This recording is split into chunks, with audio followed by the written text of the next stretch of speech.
nascer, morrer, renascer ainda e progredir continuamente.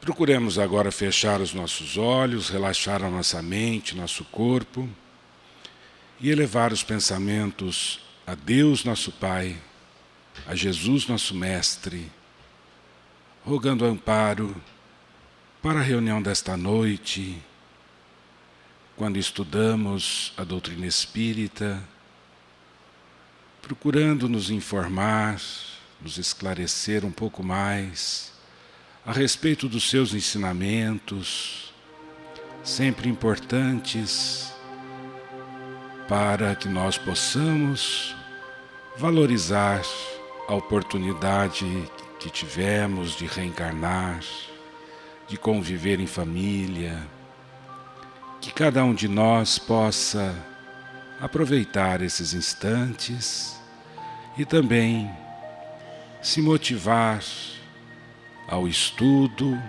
à reflexão desses ensinamentos, fazendo com que possam ser, a partir de seus exemplos, de suas vidas, polos difusores da mensagem cristã.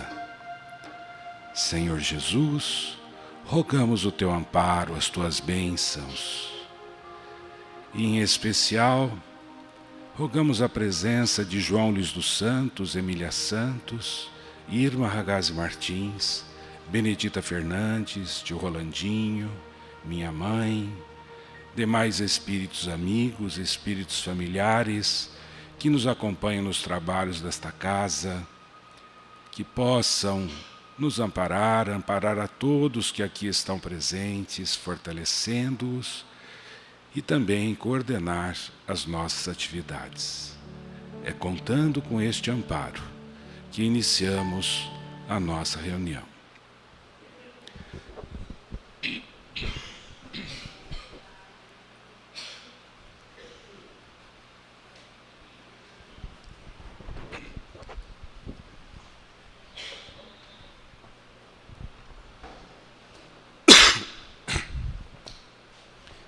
Hoje nós vamos iniciar.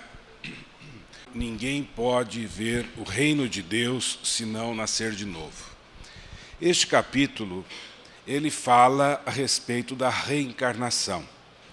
E nós vamos procurar dividir esse estudo na primeira parte, falando sobre a história da reencarnação na civilização, chegando até a doutrina espírita, e depois, nas próximas quartas-feiras, falarmos sobre a família e a relação que tem no fortalecimento dos laços familiares pela reencarnação, e também falarmos sobre os aspectos científicos, as comprovações científicas da reencarnação.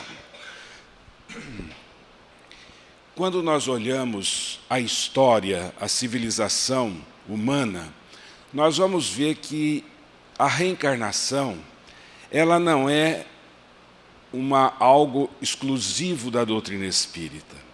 A reencarnação, ela é de conhecimento da civilização humana.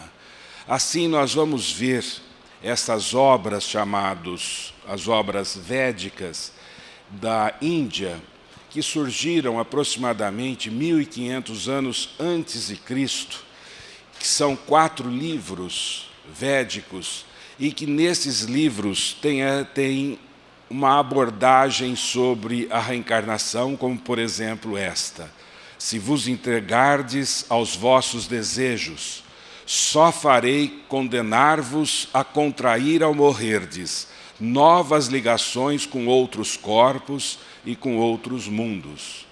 Então vejam que nesta afirmação da filosofia védica, nós vamos ver que mostra que se eles se ligassem aos seus desejos, às suas paixões, a orientação é que eles contrairiam débitos e após o desencarne, eles teriam novas oportunidades reencarnando em novos corpos. O que é isso? É reencarnação. Quando nós olhamos uma filosofia religiosa indiana, que se utilizou também da literatura védica, nós vamos ver que ela aconteceu na Índia de mais ou menos meados do segundo milênio antes de Cristo, até mais ou menos o segundo a terceiro milênio antes de Cristo, quando deu origem então ao hinduísmo. Nós vamos ver que esta antiga filosofia hindu tinha como pilar básico a crença na reencarnação.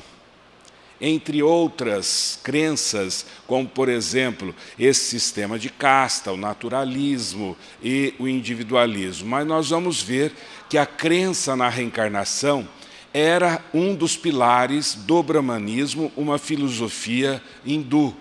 E nós vamos ver uma frase deles: quando morrermos, nossas riquezas ficarão em casa, mas nossas virtudes e nossos vícios, nossas boas obras e nossas faltas seguem-nos em a outra vida.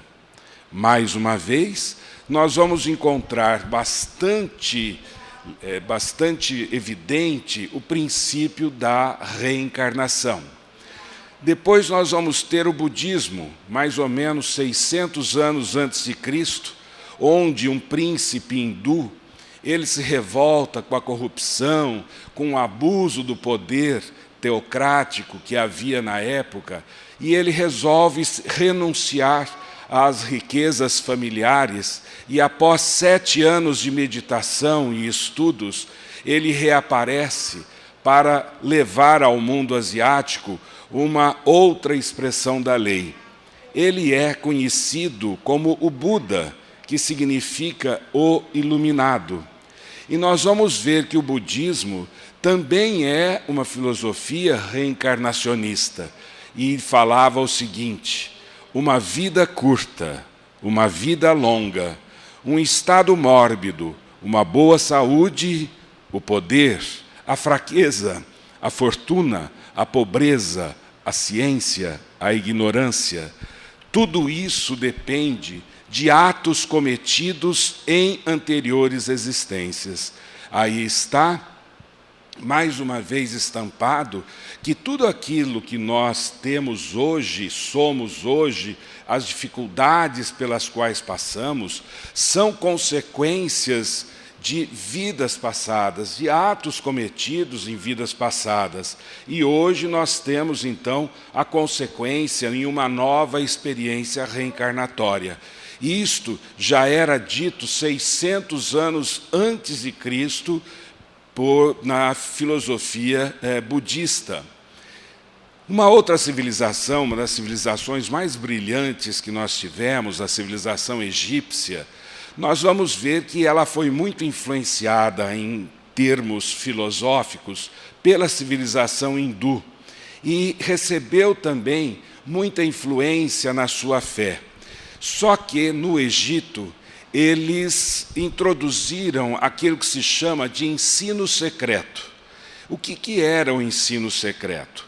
O ensino secreto era um estudo que era realizado para os filósofos, para os religiosos, para aqueles que estavam ligados às castas mais religiosas e intelectuais. Nesta região da sociedade, nós vamos ver que eles tinham estudos bastante aprofundados, inclusive sobre reencarnação. Já para o povo, para as pessoas que não participavam desta reunião, eles transmitiam, até mesmo para dominar o povo, eles transmitiam um esclarecimento de punição, onde se eles errassem, se eles tivessem alguma falha em suas vidas, eles poderiam reencarnar, mas reencarnariam em corpos de animais. Então nós vamos ver que esta dualidade de ensinamento surgiu justamente no Egito, mas o objetivo era atemorizar, era dominar o povo pelo pavor. Assim nós vamos ver que dentro desses ensinos secretos, os sábios, os filósofos, dirigentes de outras nações iam até o Egito e eles estudavam a imortalidade da alma e a pluralidade das existências, que é a reencarnação. E nós vamos ver que isso está dentro do livro dos mortos, que é um livro que eles usavam no Egito. Ressurreição e vida futura, imortalidade, o viver além-túmulo, a natureza divina, o julgamento moral dos mortos, tudo isso era conteúdo do livro dos mortos, que era um dos livros de estudo daqueles filósofos e pensadores. Só que nós vamos ver que eles, por uma interpretação e por uma limitação de conhecimentos, eles acreditavam na existência de vários deuses e que interferiam na vida das pessoas. Então ali havia aquilo que se chama de politeísmo, uma adoração a vários deuses. Mas olha, dentro daquela cultura, e nós vamos acompanhar isso aí na história, nos nossos bancos escolares, a história das múmias, né? Por que eles mumificavam os nobres, por exemplo? Eles mumificavam colocando-os em pirâmides com o objetivo de preservar o corpo para uma vida seguinte. Nós tivemos oportunidade de visitar um museu, não no Egito, mas em Lima, no Peru, onde também havia a mumificação de corpos. E nós vamos encontrar nesse museu, que tem um controle de temperatura, e tudo isso fechado em uma campânula de vidro, nós vamos ver as múmias ali expostas, mantendo toda a aparência, mantendo toda aquela situação da pessoa enquanto encarnada. Então nós vamos ver que a mumificação dos faraós tinha como objetivo preservar o corpo para uma vida futura. Esse era o entendimento deles na época.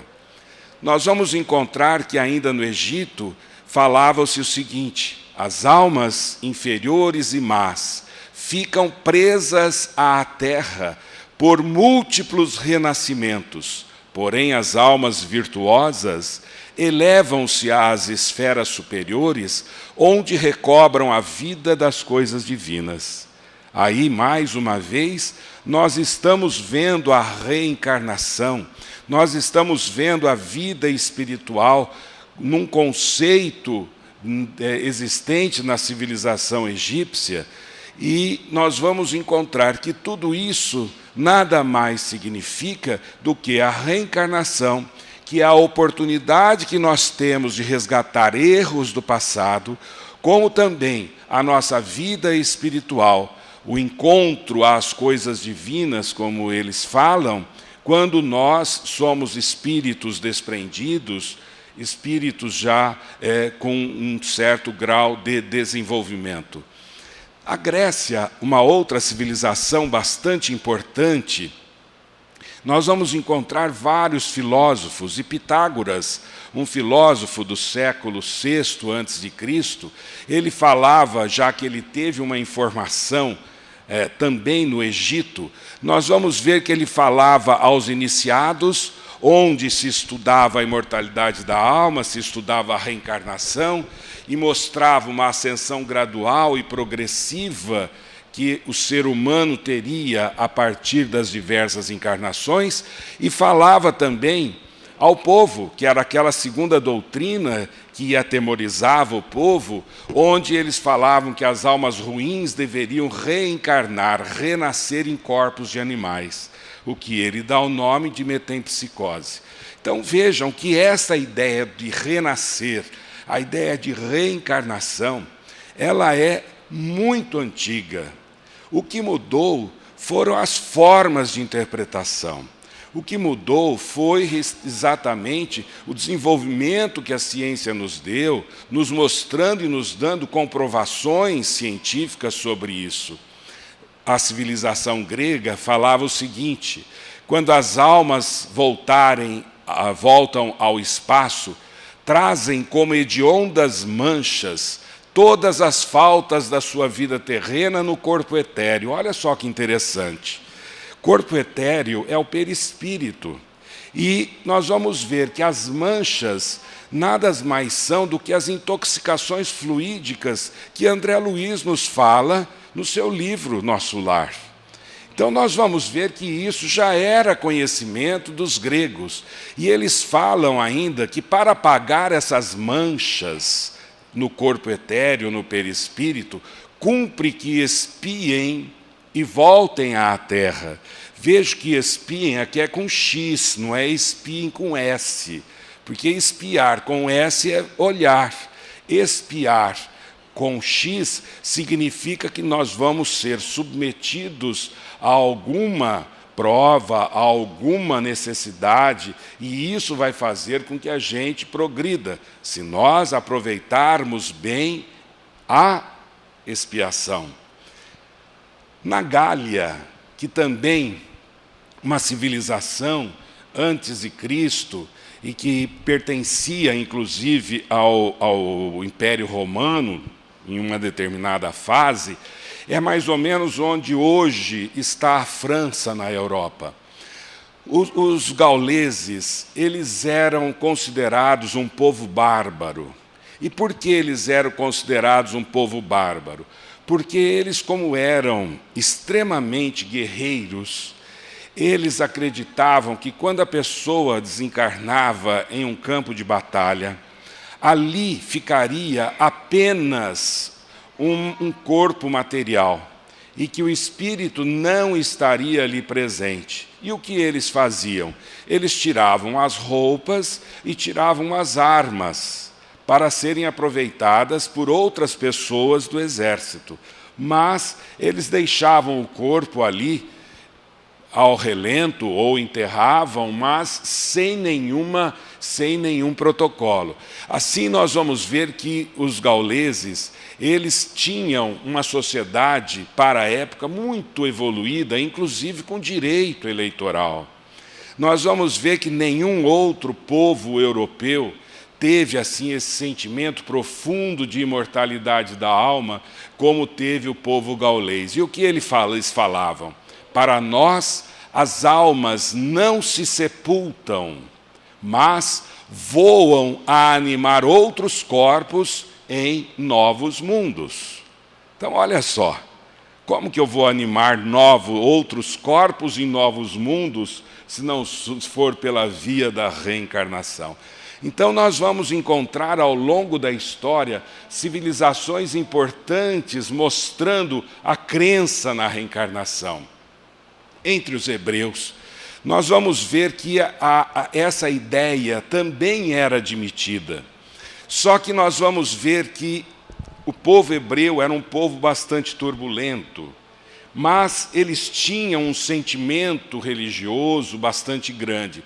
Vejam no Velho Testamento, Isaías falando: aquele do vosso povo, a quem a morte foi dada, viverão de novo. Aqueles que estavam mortos em meio a mim, ressuscitarão. E o que Jobe falou também no Velho Testamento: quando o homem está morto, vive sempre. Acabando os dias da minha existência terrestre, esperarei, porquanto a ela voltarei de novo. Então vejo que o povo hebreu também admitia a reencarnação. Só que eles admitiam e eles davam o nome de ressurreição. E o que é ressurreição? Ressurreição, se nós formos ver a origem da palavra, significa ressurgir, surgir novamente. E no sentido literal, é voltar à vida, ou o ato de devolver a vida de uma pessoa morta, devolver a vida a uma pessoa morta. Quando nós vemos este conceito de ressurreição, que significa que uma pessoa morta poderá reviver, nós hoje temos um entendimento bastante diferente. Por quê? Na época, eles não tinham o conhecimento da fisiologia humana. Eles criam na imortalidade da alma. Eles criam, como vocês viram em Job e Isaías, eles criam na reencarnação. Só que eles imaginavam que o corpo que eles tinham voltaria a ser animado. Então eles não tinham o conhecimento da fisiologia humana e nem da ligação entre o espírito e o corpo. Por isso que eles davam o nome de ressurreição. E quando nós vemos do ponto de vista científico, uma morte, ela é considerada definitiva quando existe aquilo que se chama de morte cerebral. Não é quando o coração para, mas é quando existe a morte cerebral, que é quando o cérebro não dissipa mais os impulsos elétricos, então aí nós temos a morte cerebral. E nós vamos ver que a morte cerebral, ela é irreversível. E nós vamos ver que se o cérebro permanecer de 4 a 6 minutos sem oxigênio, sem receber oxigenação, ele praticamente perde a reversibilidade para a vida física. Até 4 a 6 minutos, nós podemos ter, por meio de estímulos elétricos, alguma coisa que possa ter uma reanimação e, mesmo assim, nós podemos ter sequelas de algumas partes do cérebro. No entanto, se nós passarmos de 4 a 6 minutos sem oxigenação, nós temos uma morte irreversível. Se eu tenho uma morte irreversível, como que eu posso retornar esse corpo à vida? Não tem como. Não tem maneira de voltar esse corpo à vida depois que o cérebro está sem oxigênio por um determinado tempo. Então, a vida física, praticamente, ela se extingue. Depois nós vamos ver no cristianismo, porque Jesus ele pregou justamente ao povo hebreu, que não tinha lá o conhecimento mais profundo sobre as coisas do espírito, a ligação do espírito com o corpo e também da fisiologia humana, como vocês viram. E o Cristo falou também em reencarnação. E foi num diálogo que ele teve com Nicodemos, um fariseu chamado Nicodemos, que chegou para o mestre e falou: Mestre, sabemos que vieste da parte de Deus para nos instruir como um doutor, porquanto ninguém poderia fazer os milagres que fazes se Deus não estivesse com ele. E o Jesus respondeu a Nicodemos: Em verdade, digo-te, ninguém pode ver o reino de Deus se não nascer de novo. Então aqui ele mostra que para que ele chegasse a essa condição, ele deveria ter tido inúmeras outras reencarnações para a sua evolução. E aí disse-lhe Nicodemos: como pode um homem velho nascer de novo?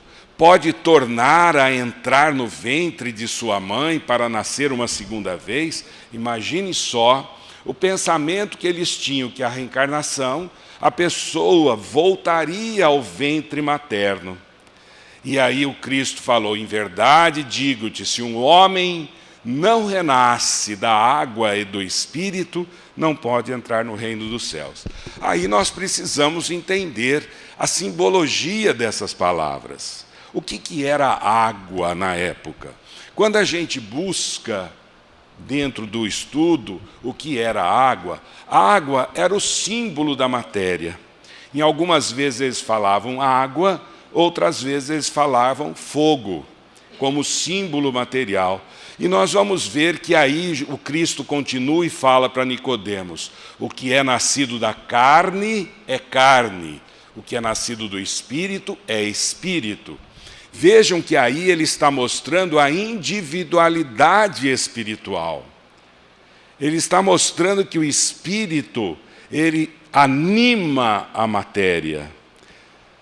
Não te admires que eu te haja dito ser preciso que nasças de novo. O Espírito sopra onde quer e ouves a sua voz, mas não sabes de onde vem ele nem para onde vai. O mesmo se dá com todo homem que é nascido do Espírito. Então vejam neste diálogo que o Cristo mostra a necessidade da reencarnação e ele mostra também a individualidade espiritual, que nós estamos habitando um corpo físico para uma experiência material, com o sentido de um aprimoramento, e nós vamos, quando desencarnarmos, nos liberarmos, nos desligarmos desse corpo físico, continuamos a ser espírito e essa matéria vai retornar com todos os processos de desintegração ao fluido cósmico universal. E aí nós vamos ver o esclarecimento que nos fala Allan Kardec, porque o conhecimento que eles tinham eram muito imperfeitos. E nós vamos ver que eles acreditavam que tudo que existe na Terra sairia da água. Então a água para eles era o elemento gerador absoluto. Vejam que eles acreditavam que as águas produzam animais vivos, que nadem na água e pássaros que voem sobre a terra e sobre o firmamento. Então eles acreditavam que tudo surgia da água. Esse era o entendimento deles na época. Por isso que quando Cristo fala a necessidade de nascer da água e do Espírito, ele estava utilizando-se de um símbolo da época. Havia necessidade de nascer da matéria e do Espírito. E aí nós vamos ver que, segundo essa crença da época, nós vamos ver que a água, então, seria o símbolo de tudo que era material e o Espírito de tudo que fosse inteligente. Então, se o homem não renasce da água e do Espírito, significa o quê? Se o homem não renasce com seu corpo e sua alma. Quem anima o corpo é o Espírito. Então nós vamos ver que o Cristo quis dizer exatamente isso a Nicodemos. E tal interpretação se justifica por outras palavras: o que é nascido da carne é carne, o que é nascido do Espírito é Espírito. Mais uma vez, mostrando aqui a individualidade espiritual. E ainda Jesus esclarece uma distinção bastante positiva entre espírito e corpo. O que é nascido da carne é carne, indica claramente que só o corpo procede do corpo e que o espírito independe da matéria. Então o espírito ele é criado simples e ignorante e a matéria é utilizada para nós então reencarnarmos em uma experiência com o objetivo de progresso, com o objetivo de aprimoramento. O catolicismo que veio a seguir também tinha como um dos conceitos a reencarnação. Olha só o que eles falavam: cremos numa série de indefinidas reencarnações da alma, de vida em vida, de mundo em mundo, cada uma das quais constitui um progresso em relação à vida precedente.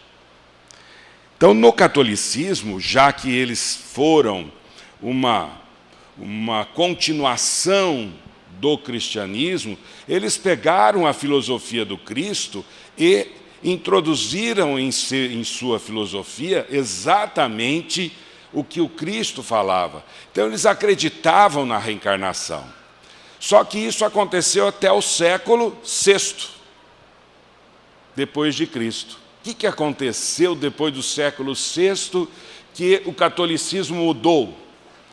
Nós vamos encontrar Teodora, que era esposa do imperador Justiniano, que era uma criatura escravocrata, desumana, preconceituosa, e ela, também sabendo da reencarnação, ela temia retornar ao mundo na pele de uma escrava negra. E o que ela fez? Para que ela, então, tivesse a sua preocupação aliviada, ela desencadeou uma pressão sobre o Papa da época, que foi Virgílio, que havia subido ao poder por causa de uma criminosa intervenção do general da época. Nós vamos ver que ela fez uma pressão tão grande com o Papa Virgílio, que ele resolveu atender os seus desejos. E no concílio que teve no ano 543, em Constantinopla, este concílio condenou, sob pressão de Teodora, a doutrina das vidas sucessivas e da pré-existência da alma, para admitir uma vida única. Então vejam, por que a gente fala... Em casa também acontece isso, né, Barcela? A última palavra é sempre a gente que dá, né? O homem. Sim, senhora. Pois não. Não é? Então, isso é antigo. Até o Papa, sim, senhora. E tirou a reencarnação dos princípios da Igreja Católica. E depois surgiu o Espiritismo.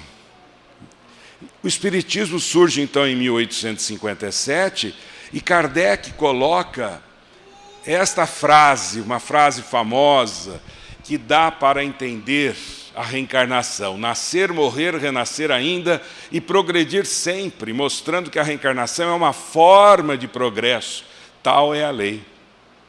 E aí nós vamos ver que quando o seu túmulo no cemitério Père Lachaise, em Paris, o que é isto aqui?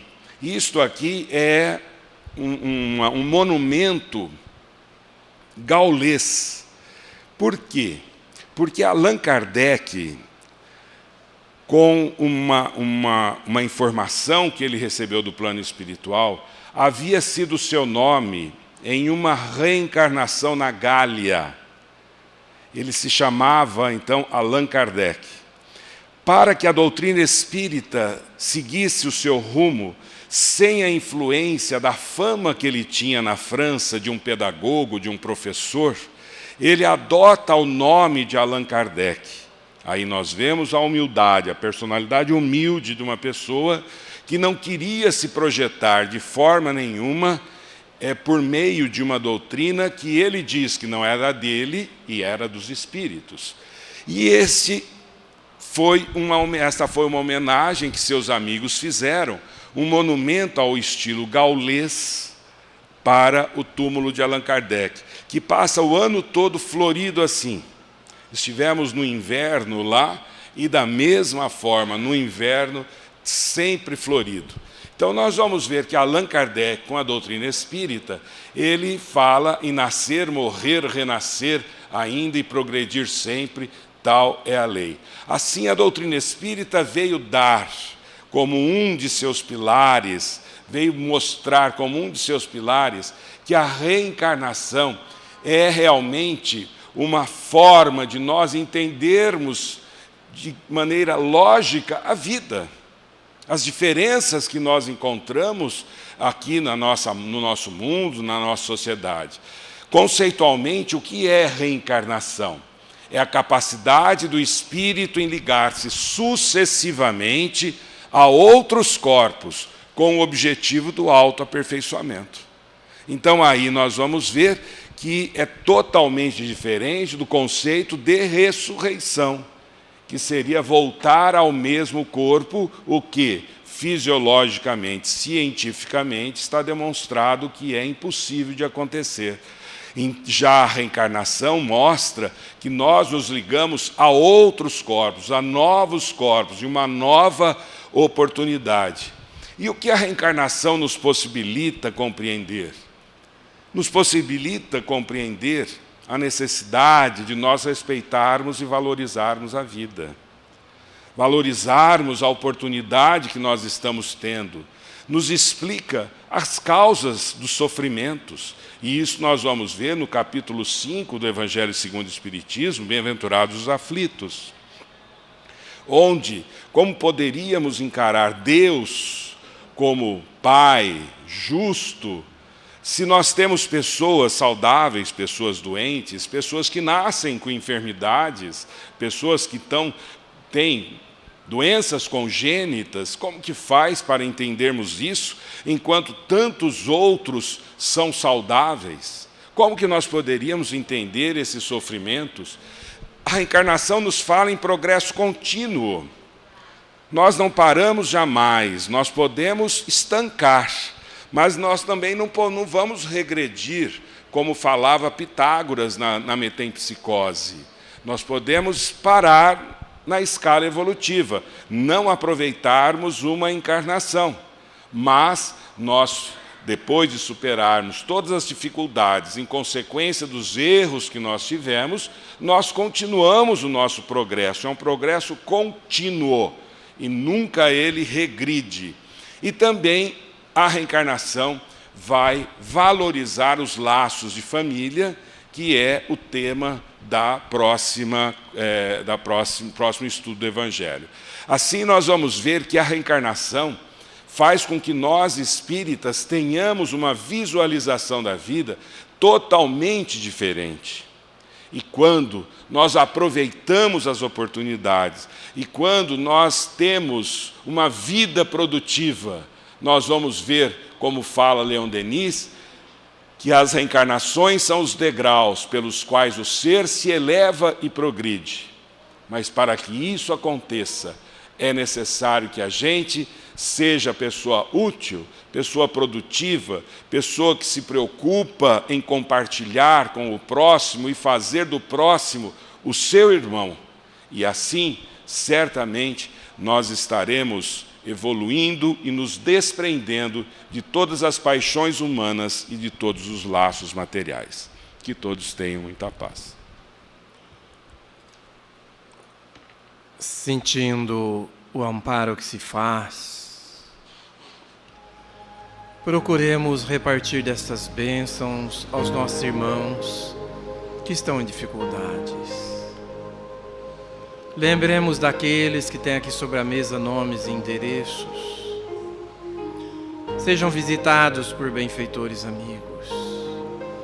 Aqueles que estão nos hospitais, no centro de ressocialização, na instituição casa. Enfermos, alguns mais do corpo, outros mais da alma, mas necessitados da misericórdia divina, sejam amparados nesse processo de resgate, de aprendizado. Que médicos e enfermeiros, funcionários, autoridades, que desempenham as suas tarefas nesses locais, possam entender que no cumprimento dos seus deveres profissionais, podem colaborar na reabilitação do próximo. Vibremos pelas casas assistenciais de nossa cidade, amparados seus diretores, funcionários, colaboradores, para que aqueles que aí batem encontrem um porto seguro, encontrem uma orientação, um encorajamento para a própria edificação interior. Vibremos pelos nossos lares, abençoados sejam locais de reencontro de espíritos comprometidos muitas vezes pelo amor, mas também muitas vezes pela dor, mas todos compromissados com o progresso, com reacerto, com aprendizado. Façamos dos nossos lares células de evolução. Ainda vibremos pela nossa pátria, o Brasil, por seus dirigentes, suas autoridades, que possam ser amparadas nas decisões a serem tomadas, para que possamos gozar das condições necessárias para o nosso aprendizado, para a nossa evolução.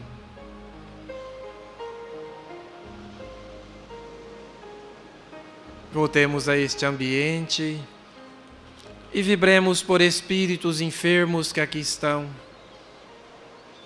Despertos sejam para a realidade em que se encontram, percebendo a continuidade da vida e a possibilidade de continuar o aprendizado, entendendo que somos o fruto das nossas próprias realizações.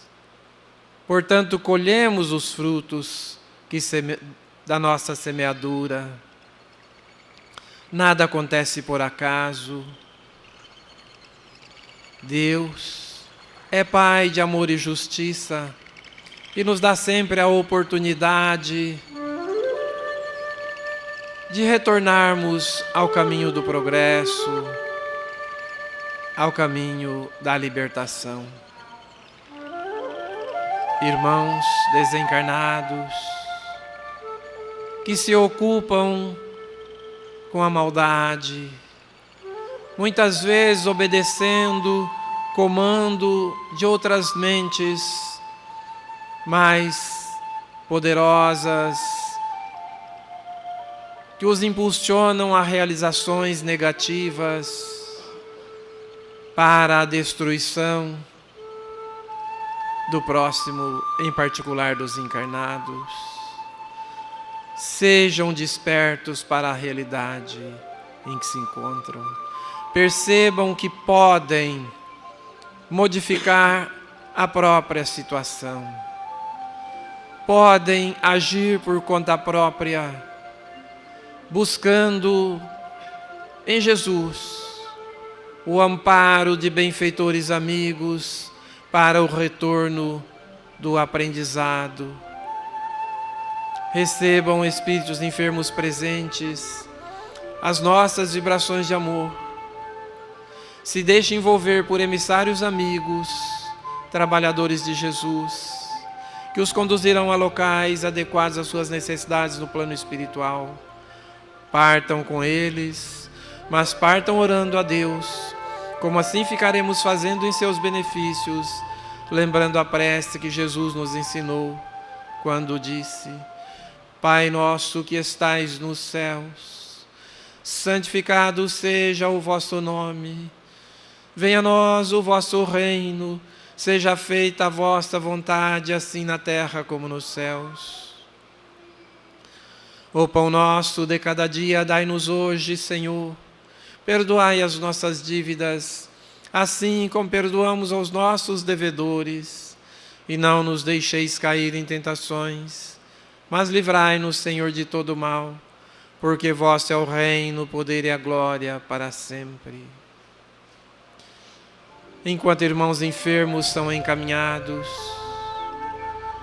procuremos mentalizar Jesus com as mãos sobrepostas ao enfermo e sintamos sobre nós os seus fluidos curadores. Estejamos receptivos para absorver desta brisa divina para o reequilíbrio da nossa organização física e espiritual.